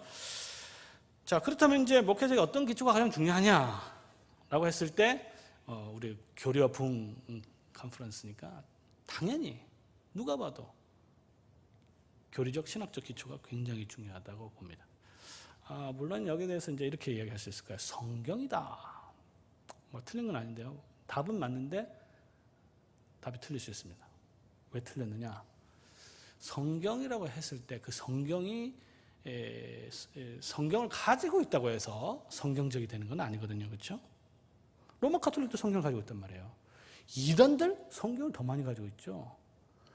제가 그 하나님의 교회입니까? 거기 성도들 일반 신자죠. 아마 전도사쯤 되는 것 같은데 성경을 보니까요, 우리 웬만한 목사님 저리 가라요. 성경이 너덜너덜합니다. 우리 지금 신대원의 세미나리 학생들 그런 성경 가진 사람 한 명도 없어요. 이유는 뭔지 아십니까?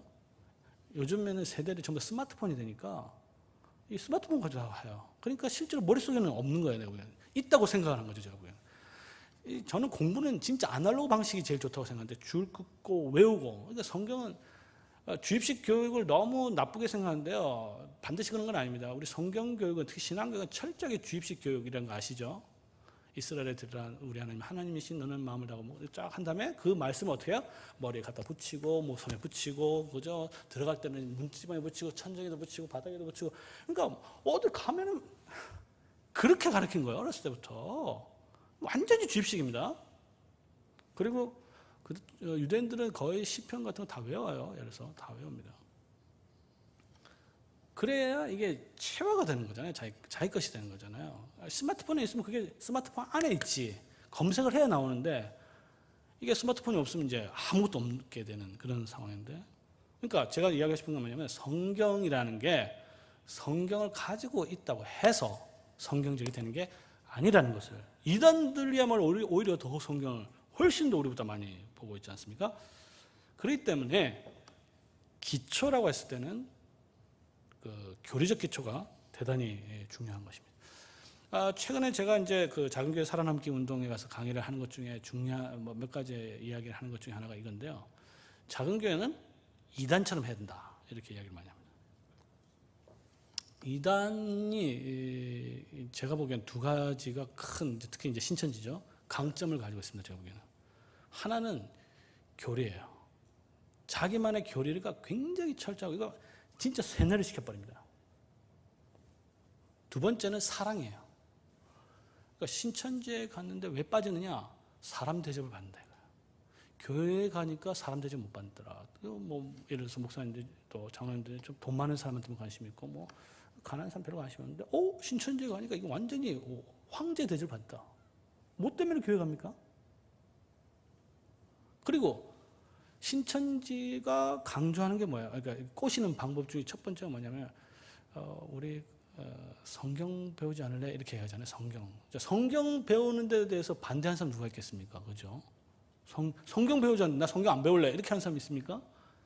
성경을 배우는데 성경을 배운다고 했을 때 그럼 어디서 배워야 하느냐라고 했을 때 당연히 답은 우리 교회 목사님한테 배워야 된다, 이렇게 생각하는데 문제는 우리 교회 목사님은 성경을 안 가르쳐준다. 또는 설교 시간에 성경만 읽어놓고 엉뚱한 얘기를 한다. 그러면 그럼 난 좀 성경을 배우고 싶은데 그럼 뭐예요? 더 성경을 잘 가르치는 대로 갈 수밖에 없는 거죠. 지금 구도가 그렇습니다. 그러니까 제가 보기에는 이 신천지의 그 성도들을 뺏어가는 그 힘이 하나는 교리에 있고요. 그러니까 성경의 가르침이죠. 교리에 있고 그 교리를 위한 방편은 사랑입니다. 제가 보기에 사랑을 통해서 싹 들어와가지고, 그죠? 교리만 가지고는 아니에요. 사랑을 통해서 탁 받아서 감동을 시킨 다음에 교리로 딱 박아버리면 이게 이제 확 넘어가게 되는 것이죠. 근데 우리도 전 동일한 방법을 취해야 된다고 생각합니다. 동일한 방법. 그러나 우리는 참된 교리를 가지고 있잖아요. 참된 사랑을 가지고 있잖아요. 그러니까 우리도 방법은 같지만 내용 자체가 우리는 같기 때문에 저는 그런 게 필요하다고 보는 것이죠. 자, 근데 이 교리라는 거는 그 대신 기초입니다. 기초가 건물은 아니죠. 기초가 교리문답을 중심으로 해서 튼튼하게 쌓여져야 그 다음에 뭘 쌓아도 성장이 될 수 있다는 거예요. 이 교리가 튼튼하지 않으면 아무리 쌓아도 안 되는 것이에요. 그러나 교리는 어디까지나 기초입니다. 이거를 또 놓치면 안 돼요. 그러니까 교리를 너무 신성하게 생각해도 안 되는 거죠. 교리는 중요한데 어디까지 중요하냐? 기초로서 대단히 중요합니다. 뭐 제가 이제 어저께 페이스북에도 글을 하나 올렸는데요. 이런 거죠. 예를 들어서 이제 교리적인 것이 얼마나 중요한지 이번에도 드러나게 됐는데, 예를 들어서 이제 이번에 이제 문창국 씨입니까? 장로가 이제 뭐 하나님의 뜻에 대해서 얘기를 했는데, 그 하나님의 뜻에 대해서 책을 딱 읽어보면요, 기본적으로 가장 기본적인 개념이 그 다 나와 있습니다.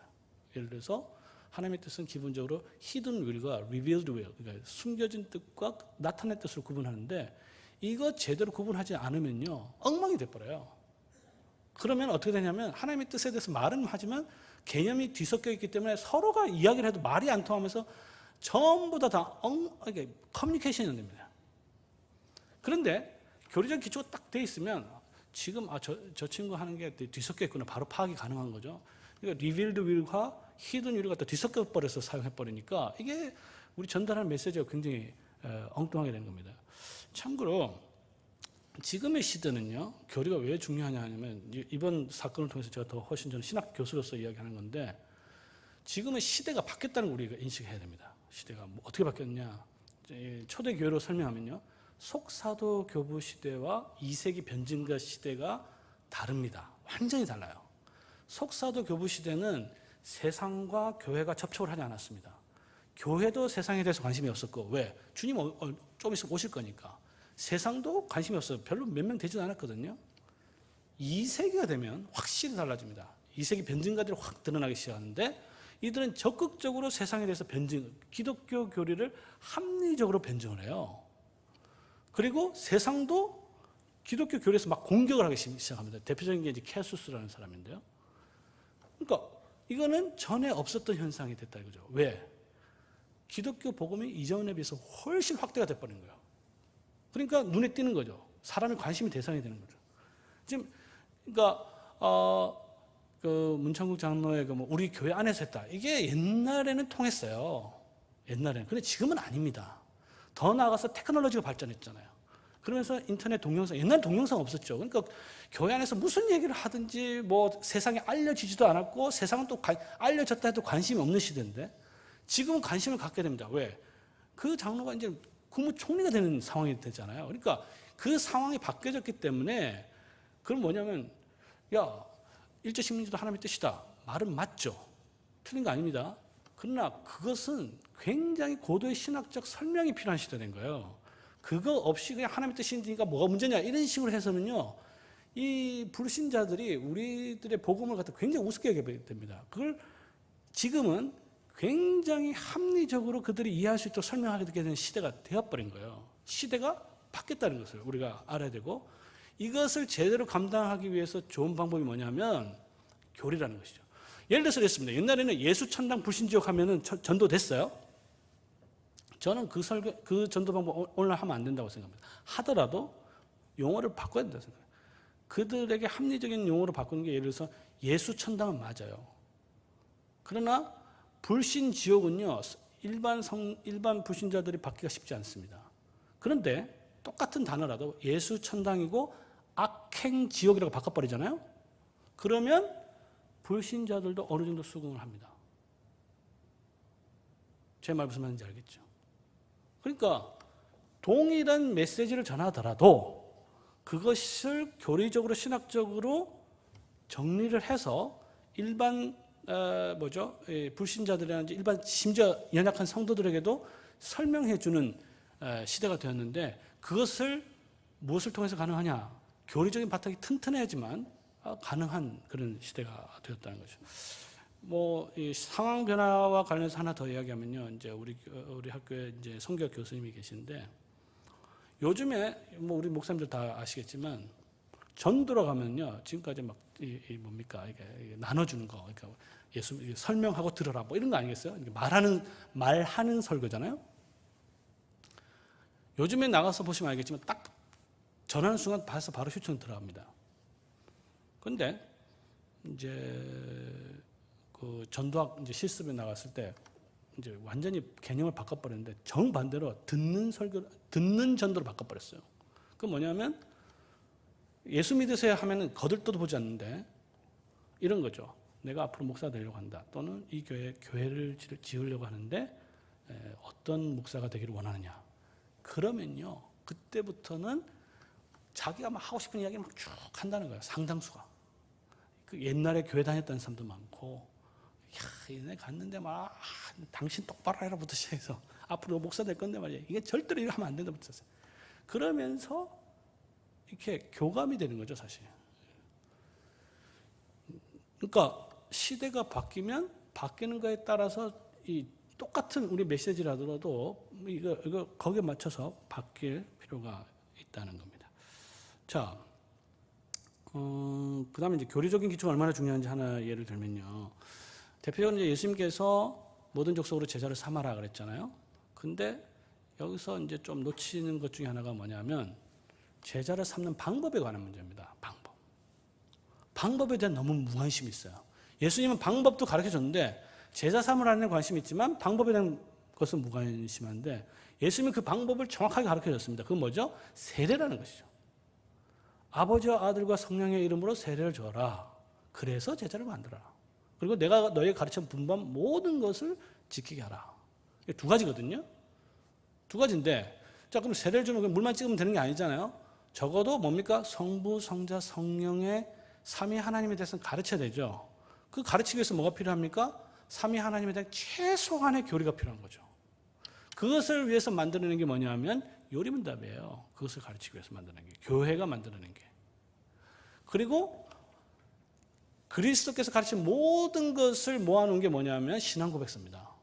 그러니까 교리문답과 신앙고백서는 같이 가는 거죠. 예수님께서 가르치 분부한 모든 것, 성경 이렇게 하면 또 안 되는 거죠. 그러면 제자 삼을 수 있는 사람 여기 몇 명이나 되겠습니까? 창세기부터 요한계시까지 어떻게 다 가르쳐요? 거기서 말한 모든 것이라는 것은 성경에 가르쳐진 모든 중요한 모든 것, 이렇게 또는 교리적으로 중요한 모든 것이라고 할 수 있는 거예요, 사실은. 어떻게 창세기부터 요한계시까지 다 읽기도 쉽지 않으니까 일일이 한마디 하면 다 가르쳐서 제자를 만듭니까? 그건 불가능한 거예요. 그래서 교회는 성경에 있는 모든 중요한 가르침들을 다 끄집어 모아서 논리적으로 배열을 한 다음에 그것을 가르쳐서 제자를 삼았다는 것입니다. 그래야 주님께서 명하신 대로 제자를 삼을 수 있다는 것 아니겠습니까? 그렇죠? 자, 그렇다면 저는 이제 목회의 기초가 신앙고백서와 요리문답이라고 한다면 목사의 성장도 여기에 맞춰줘야 한다는 것이죠. 근데 이제 목사님들이 야, 신앙고백서와 목회 요리문답이 다 있느냐 했을 때 적어도 기초는 다 있습니다. 기초는 다 있어요. 아까도 얘기했죠. 하나님의 뜻에 대해서, 예? 하나님의 뜻에 대해서 우리가 알려면 요리문답 보면 있습니다. 그 뜻에 대한 설명. 요리문답 그 다음에 또 그 하나님의 뜻을 갖다 어떻게 실행된가 웨스트민스터 신앙고백서에 다 나와 있어요. 그것이 잘 이해하기가 힘들면 거기에 대한 좋은 해설서를 보면 됩니다. 해설서 보면 그거 다 나와 있어요. 그런 것들이 충분하게 숙지가 되어 있어야 거기서부터 출발을 하는 것이죠. 그래야 성경에서 중요한 것을 먼저 뽑아낼 수 있습니다. 그러니까 중요한 것부터 먼저 배우는 거예요. 공부를 한다는 건요. 이제 책을 본다는데 목사님들은 이제 주로 이제 책을 읽는 능력을 기르는 거거든요. 사실은 텍스트를 읽는 능력 중에서 가장 첫 번째 해야 될 건 뭐냐면 책 속에서 중요한 걸 먼저 뽑아내는 겁니다. 가장 기본이에요. 다 알 수는 없잖아요. 성경 읽는데 뭐가 가장 중요하냐? 그거 우리가 알 수 없습니다. 예를 들어서 예수님에 관해서 뭐가 가장 중요하냐? 사복음서, 마태, 마가, 누가, 요한 이걸 갖다 뭐 1000만 번, 10,000만 번 읽는다 하더라도 예수님께서 하신 가장 중요한 것을 제대로 뽑아내기는 쉽지 않습니다. 예를 들어서 이런 거죠. 예수님께서 장사 되셨다. 중요합니까? 안 중요합니까? 굉장히 중요한 거거든요. 근데 중요하다는 생각을 잘 못하죠. 그러나 사도신경이 있기 때문에 장사되었다. 이게 중요한 교리라는 것을 알게 되는 거죠. 본디오 빌라도에게 고난을 받았다. 이게 무슨 뜻이냐? 이런 것도 사도신경에 대한 요리문답 해설을 봐야지만 알 수 있는 겁니다. 네로 황제한테 받으면 안 되느냐? 또는 뭐 화형되면 안 될까? 뭐 그죠? 도로에 맞아 죽으면 안 되냐? 왜 십자가지? 이렇게.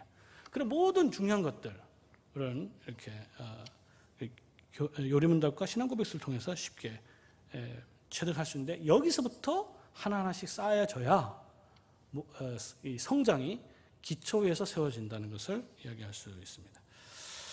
그 다음에 이제 기초가 된 다음부터는요, 이 교리를 가르침에 있는 능력도 중요합니다. 그러니까 정확하게 이해하는 것도 중요하지만 그것을 이제 가르치는 것도 중요한데요. 왜냐하면 교리라는 것은 내용은 같지만 전달하는 방식은 여러 가지가 될 수가 있죠. 예를 들어서 설교를 통해서 할 수 있겠죠. 성경 공부를 통해서 할 수 있겠죠. 그 다음에 신방을 통해서 개인적 권면을 통해서 할 수 있고 또 사적인 대담을 통해서 여러 가지 방식으로 할 수 있을 겁니다. 그렇다면 각기 처한 장소에 따라 환경에 따라 똑같은 내용이라 할지라도 여러 가지 방식으로 전달할 수 있는 그런 것을 길러야 하는 것이죠. 이제 소위 이제 공부 또는 교육이라는데요. 공부는 마지막 단계가 전달입니다. 가장 공부를 잘할 수 있는 방법은 가르치는 거예요. 예를 들어서 내가 마태복음을 공부하고 싶다. 가장 좋은 방법은 그것을 가지고 설교를 하는 겁니다. 마태복음에 대한 주석책을 많이 보는 게 아니고 거기에 대해서 설교를 하는 거죠. 그러기 위해서 설교를 하기 위해서 주석을 봐야 그게 공부가 빨리 되는 거예요. 왜? 필요성에 따라. 그러니까 공부는 필요에 따라 공부할 때 가장 효과가 있는 겁니다.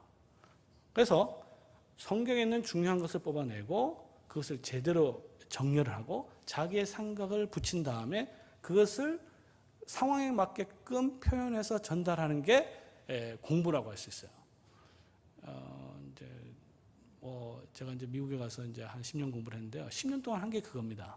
10년 동안 한 게 뭐냐면요. 공부란 게 특별히 다른 게 있는 게 아니라 어떤 주제를 먼저 정해요. 그 주제에 따라서 자료들을 막 수집하죠. 수집한 다음에 그중에서 중요한 것들 다 뽑아내죠. 뽑아낸 다음에 그것을 정렬하죠. 정렬한 다음에 자기 생각을 가지고 비평적으로 이제 다듬죠.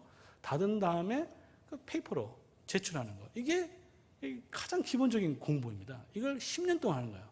그러니까 꾸준히 10년 동안 해야 이게 차츰차츰 이제 늘어간다고 볼 수 있는 거죠. 이제 더 좋은 것은 누군가 지도를 하면 이게 팍팍팍 느는 겁니다. 이제 우리 목사님들이 늘지 않는 이유 중에 하나는 뭐냐면요. 이게 지도 가르쳐 주는 사람이 없으니 어찌 깨달으리요 이런 거 비슷한 거죠. 누군가의 지도를 받을 수 있으면 대단히 빨리 정확하게 늘 수 있다고 할 수 있습니다. 자, 그러면 구체적으로 어떻게 할 것인지를 하고 이제 마치도록 하는데요. 뭐 조금 넘어가세요. 예를 들어서 이제 설교 능력을 이제 키워야 되겠다라는 목표를 잡을 수 있잖아요. 성장 목표를 이제 설교를 좀 잘하고 싶다. 이제 문제는 저는 이렇게 이야기합니다. 그럼 어디까지 잘해야 되느냐 했을 때 제가 쓴 책에 의하면 작은 교회 목사님들은 반경 2km 안에 있는 대형 교회 목사님보다는 설교를 잘해야 된다. 이게 이제 제 설교 잘하는 목표 중에 하나인데 그 목표가 저는 구체적이죠. 작은 교회인데 그 대형 교회 목사님도 설교를 못하면 뭐 때문에 작은 교회 가겠습니까? 안 그래요? 지금은 저는 절대로 바람직한 건 아닌데 현실입니다. 우리 개신교는요 로마 가톨릭과 달리 교회가 경쟁 체제로 들어가 버렸어요. 이거 뭐 어쩔 수가 없습니다. 우리 현실을 인정할 수밖에 없는 거죠.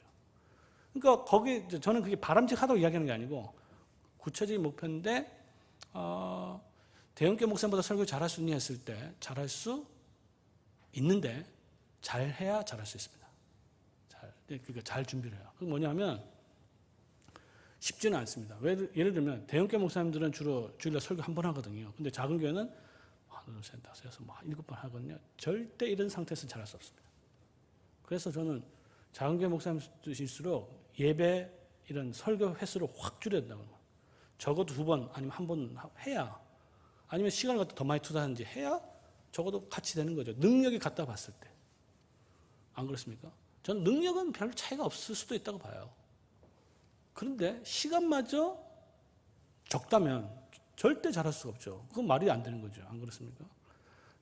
여기는 한 편 설교 준비하는데 하루 이틀 딱 시간을 투자하는데 여기는 일주일 하는데 한 편 준비하는데 30분, 20분 해가지고 대충 준비해서 한다면 이거 어떻게 잘할 수 있겠어요? 자, 이제 설교 전달 능력이 자기가 어떻게 이제 향상된 것을 어떻게 하느냐고 했을 때 이제 평가를 해야 되잖아요. 평가를 하는데 이게 쉽지가 않죠. 저는 이제 우리나라 현실 속에서는 그 평가는 목사 스스로 할 수밖에 없다고 봅니다. 목사 스스로. 이게 만약에 여기 계신 목사님들 중에서 정기적으로 다른 분들한테 평가를 받을 수 있다면 정말로 복된 사람이라고 저는 생각해요. 그렇게 할 수만 있다면. 근데 그렇게 할 수 있는 그렇게 겸손한 사람이 그렇게 많지 않을 수 있습니다.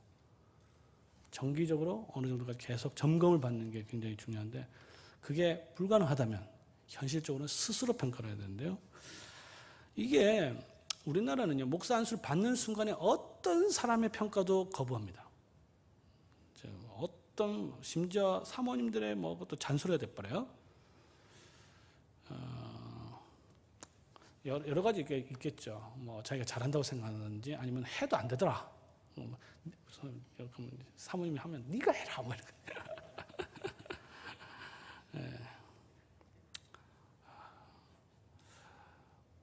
제가 보기에는 그러면 좋은 방법 중에 하나는 설교를 업데이트하는 거라고 생각합니다. 그러니까 한 3년이나 4년 전에 했던 설교를 보면 그걸 가지고 다시 설교를 작성하는 거죠. 새로 작성한 게 아니고 옛날에 했던 본문들 한 3년이나 4년 전에 본문들을 다시 보는 거죠. 그래서 적어도 자기가 했던 것보다는 더 잘 만들어야 되는 거죠. 그러면 3년 전보다는 더 나은 설교가 될 수 있는 거죠. 그러니까 그걸 옛날 했던 설교를 갖다 이렇게 처분하지 말고, 그죠? 그걸 그대로 모아놨다가 적어도 3년마다 또는 정기적으로 4년마다 업데이트를 한다라는 생각으로 하시면 그게 제가 보기에는 가장 현실성 있는 설교 작성 능력의 방법이라고 할 수 있습니다. 또는 조금 부지런하다면 설교를 일주일이나 2주일 또는 한 달 전에 미리 초안이라도 작성해 놓고 그 다음에 그 설교를 발전시키는 거죠. 그것도 저는 좀 좋은 아이디어라고 생각합니다. 이거는 이제 부지런해야만 가능한 거죠. 이게 그러니까 습관이라는 게 굉장히 중요해요. 조금 이게 자그마한 습관이 이 큰 변화를 일으키거든요. 그러니까 꾸준함 아까 다 이야기했잖아요, 제가. 이거는 하루아침에 되는 게 결코 아닙니다. 습관이 돼야 돼요, 이게.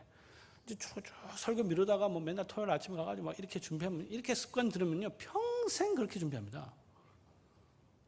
제 말 뭐 틀리진 않았죠. 저도 주위에 목사님도 다 마찬가지인데, 참고로 이제 목사님마다 다른데, 제가 이제 미국에 있을 때요, 한 달 동안 미국 전역을 돌아다닌 적이 있습니다. 여행을 한 적이 있는데, 큰 교회, 작은 교회 다 가봤어요. 다 가봤는데, 어느 날 갑자기 번뜩 하더라고요.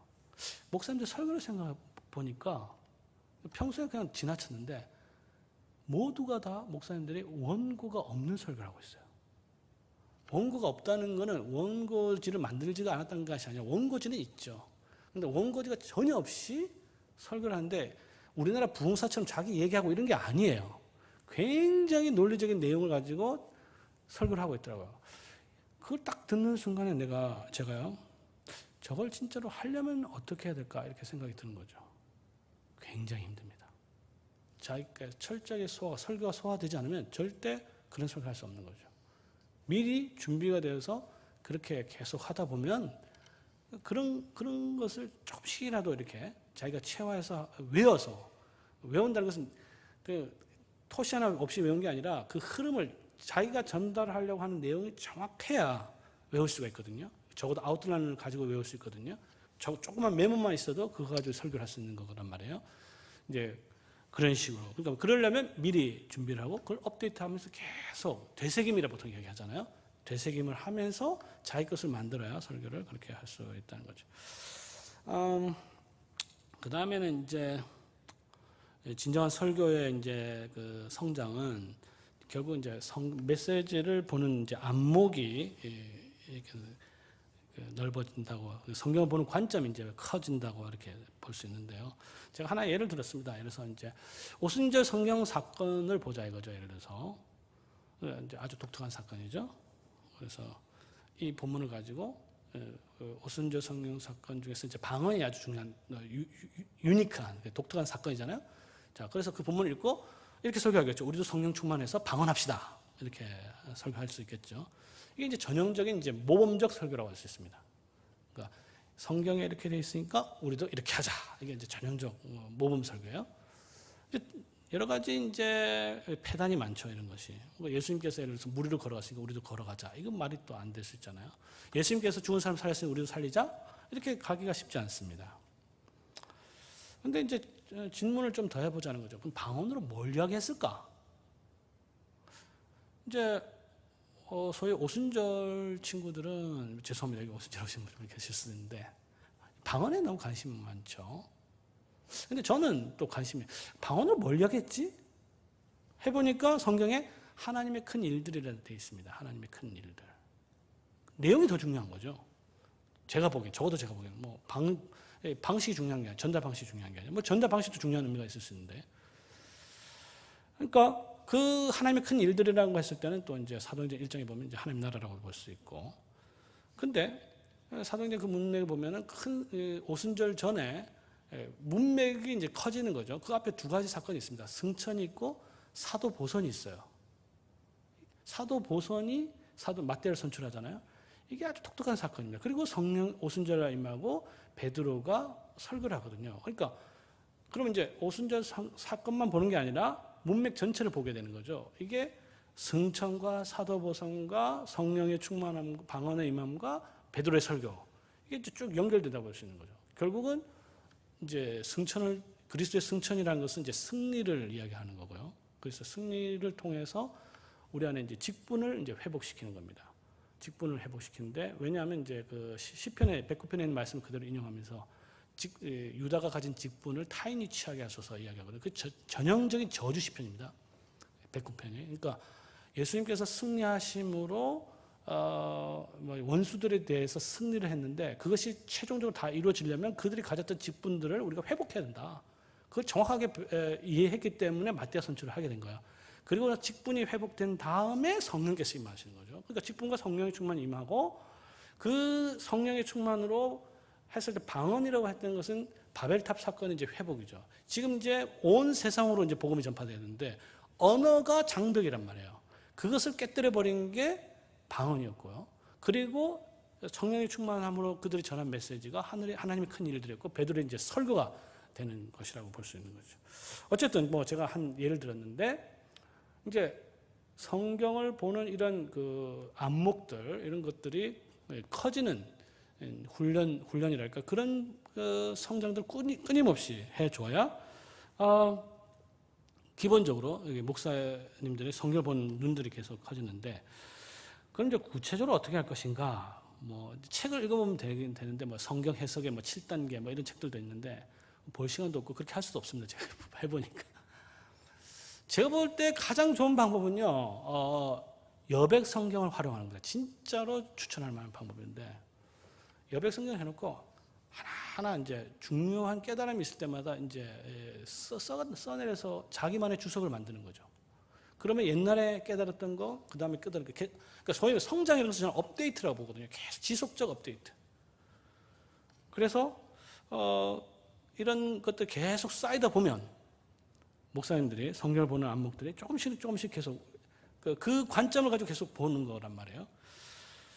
그 다음에 또 하나 방법 중에 하나는 뭐냐면 이제 한우물 파기라고 할 수 있는데요. 성경 중에서 이제 마태, 마가, 누가, 요한이면 그 중에 하나만 딱 정해서 깊이 있게 이제 공부하는 방법이라고 할 수 있습니다. 뭐 그런 그다음에 시간이 없으니까 간단하게 제가 실천적인 것 몇 가지만 이야기 마치려고 하는데 그 다음에 이제 좋은 방법은 이제 소그룹 모임이라고 할 수 있는데요. 목사님들끼리 정기적으로 이제 모임하는 것. 제 친구들 중에서 이제 벌써 이번에도 광주에서 갔다 왔는데요. 자기하고 마음에 맞거나 이렇게 교회 사이즈도 비슷하고 형편이 맞는 사람들이 거기는 이제 월요일 날 아침 7시 만나더라고요. 월요일 아침 7시 만나서 성경 본문 정하고 책 같이 보고 계속 모이는 거죠. 이것도 이제 꾸준히 하면 이것도 엄청나게 쌓이게 되는 겁니다, 이게. 그러니까 유대인들 공부하는 방식은 뭐냐 하면요. 이렇습니다. 책을 하나 정하면 5명이면 5분분 딱 해가지고 자기가 이제 연구해 와서 도서관에 모여가지고 같이 자기 공부한 걸 갖다가 이제 발표하는 거예요. 그러면 자기는 5분의 1만 읽어도 전체 책을 다 읽은 게 되는 거죠. 그 디스커션 하면서.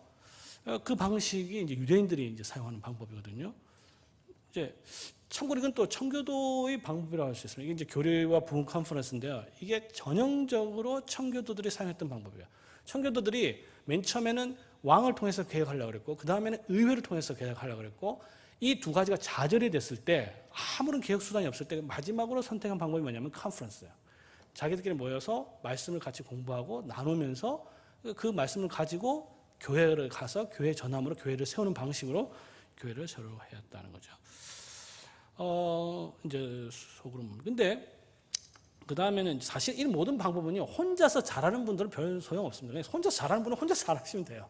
근데 대부분의 목사님들 혼자서 잘 못하잖아요. 그죠? 그렇기 때문에 의도적으로 이런 그 제도적 소그룹 모임도 필요하고요. 그 다음에 제가 이야기했던 것은 이제 1년에 한두 차례 세미나 같은 거, 이제 교류 부흥 컨퍼런스, 자기에 맞는 거, 아주 중요하다고 생각합니다. 한두 차례 정도 계속 정기적으로 꾸준하게 참석하는 게 좋고요.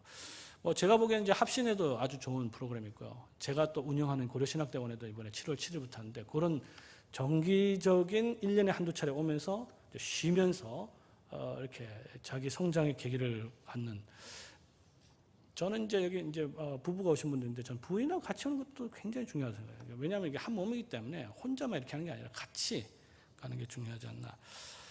그 다음에 이제 마지막으로 이제 학위 과정도 한번 생각해 볼 수 있습니다. 그거는 학위가 목적이 아니라 이제 예를 들어서 THM 과정이 보통 2년인데 이걸 3년이나 4년 해놓고요.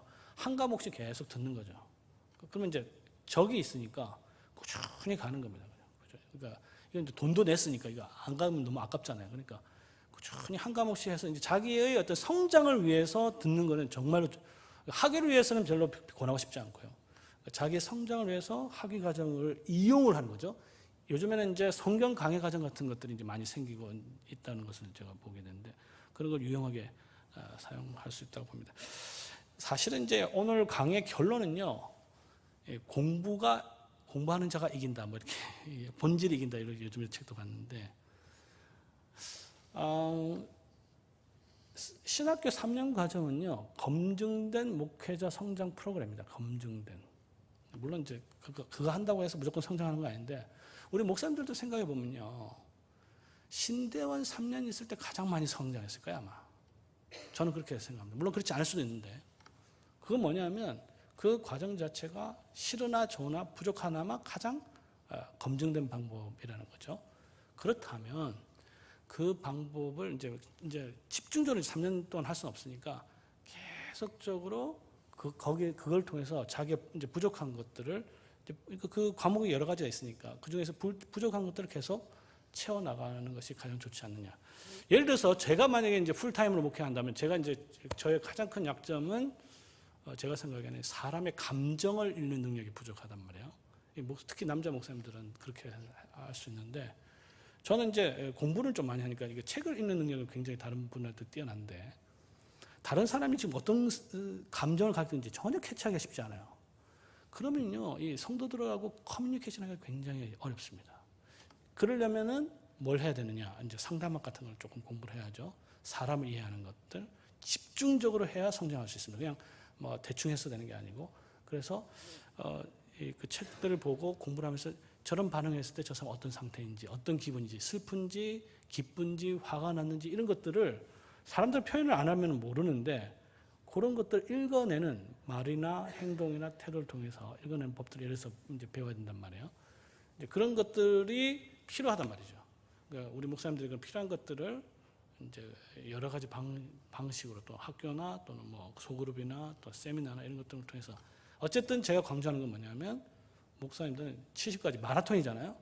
끊임없이 계속적으로 자기 자신을 부족한 것을 채우면서 성장시키려고 할 때, 그게 결국은 저는 이제 작은 교회 목사님들 목표는 교회를 키우는 것이 아니라 행복한 목회가